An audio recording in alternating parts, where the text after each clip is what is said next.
Hello 8th class, I welcome you on Saya Saran classes. So 8th class मैं आपके सामने फिर हाजिर हूँ मैथ की एक और न्यू क्लास के साथ। जैसा कि आपको पता है मैथ में हम डिस्कस कर रहे थे चैप्टर नंबर 3 अंडरस्टैंडिंग क्वाड्रिलेटरल को। एक्सरसाइज 3.3 के क्वेश्चन नंबर 9 तक हम लास्ट क्लास में डिस्कस कर चुके हैं। उम्मीद करती हूँ कि आप सबको अच्छे से समझ आ गए होंगे।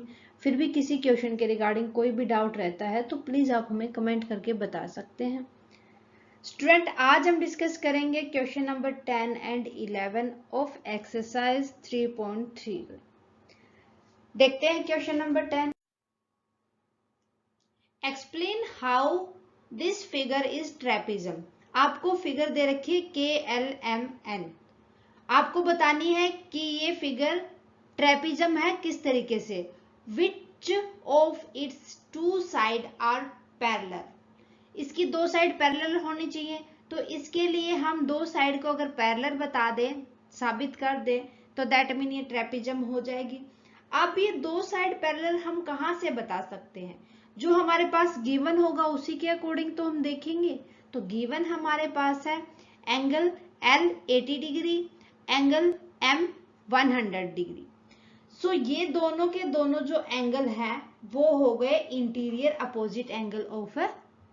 ठीक है, तो अगर ये दोनों अपोजिट एंगल 180 अगर मैं साबित कर दूं तो ये दोनों भी एक दूसरे के पैरेलल हो जाएंगे।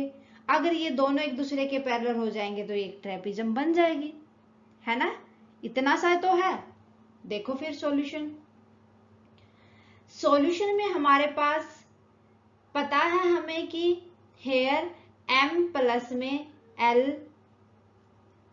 एंगल M प्लस में angle L is equal to अगर 180 होंगे तो ये क्या हो जाएगी, दोनों जो M और N है, MN और KL है, वो एक दूसरे के पैरेलल हो जाएंगे। तो देखो M हमारे पास गिवन है 100 डिग्री प्लस में L हमारे पास गिवन है 80 डिग्री, तो 180 डिग्री आ गया। प्रॉपर्टी यूज हुई यहाँ पर, sum of interior opposite angle is equal to 180 degree, है ना। यही तो प्रॉपर्टी होती है। तो हमारे पास अब हमें क्या मिला कि जो MN है वो अगर ये दोनों 180 डिग्री हो जाते हैं तो पैरेलल हो जाएंगे, है ना। तो पैरेलल हो जाएंगे किसके, KL के। अगर ये दोनों पैरेलल है दैट मीन जो हमारे पास हैंस KLMN इज आ ट्रापिज्म। क्या होगी, ये एक ट्रेपिज्म होगी। ये था छोटा सा हमारा सॉल्यूशन, बहुत ही इजी। क्लियर है। तो देखो अब question number 11। Find measure of angle C in figure 3.33 if AB parallel to DC। AB parallel to DC पहले ही बता रखी है आपको, तो यहाँ पर ज्यादा तो प्रॉब्लम आपकी होने वाली है नहीं। अगर ये दोनों पैरेलल है एक दूसरे के DC और AB, तो जो इनको लाइन इंटरसेक्ट करेगी वो क्या बनाएगी, कोई इंटीरियर एंगल बनाएगी। सो जो कोई इंटीरियर एंगल होंगे उनका सम होगा यहाँ पर 180 डिग्री, जो हमने लास्ट क्वेश्चन के अंदर भी देखा था।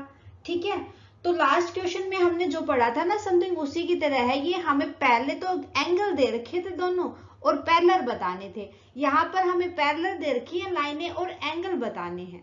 ठीक है, तो देखो solution. So angle B plus में angle C is equal to 180 degree. क्यों? क्योंकि यहाँ पर AB पैरेलल है DC के। ठीक है, तो निकाल देंगे हम यहाँ पर B तो दे रखा 120, C हमारे पास आ जाएगा 180 में से 120 में माइनस कर दूंगी, क्योंकि जो लेफ्ट हैंड साइड होता है वो राइट हैंड साइड जाके माइनस हो जाएगा, और ये यहाँ प्लस है तो यहाँ पर आके माइनस कर देंगे 120। ये 180 में से 120 गए तो आ गया 60 डिग्री। तो angle C is equal to 60 degree. Measurement कितना है एंगल C का, 60 डिग्री। यही हमारे से पूछा गया था। ठीक है, तो मेरे ख्याल से क्लियर हो गया कि एंगल C कितना आएगा, 60 डिग्री। क्लियर है। सो आज के लिए बस इतना ही। उम्मीद करती हूँ कि दोनों क्वेश्चन आपको अच्छे से समझ आ गए होंगे। इसी उम्मीद के साथ नेक्स्ट क्लास में हम एक्सरसाइज 3.3 को कंप्लीट कर लेंगे विद क्वेश्चन नंबर 12। सो बच्चा पार्टी नेक्स्ट क्लास को बिल्कुल भी मिस ना करें। आने वाली क्लास के अंदर हम इस चैप्टर का इस एक्सरसाइज का लास्ट क्वेश्चन डिस्कस करने जा रहे हैं। ओके सो स्टूडेंट, क्लास कैसी लगी आप हमें कमेंट करके बताएं। अच्छी लगे तो प्लीज लाइक और अदर स्टूडेंट के साथ ज्यादा से ज्यादा शेयर करें। आप हमें कमेंट करके बता सकते हैं कि हमें किस तरीके से और अपनी क्लासेस के अंदर आपके अकॉर्डिंग चेंजेस लेके आने चाहिए। स्टूडेंट, अगर आपने अभी तक साया सारन क्लासेस को सब्सक्राइब नहीं किया है तो प्लीज फटाफट से सब्सक्राइब कर लें, बेल आइकन को दबा लें ताकि आने वाली क्लासेस की नोटिफिकेशन प्रॉपरली आपको मिलती रहे। थैंक यू स्टूडेंट, मिलते हैं नेक्स्ट क्लास में। Bye bye and take care.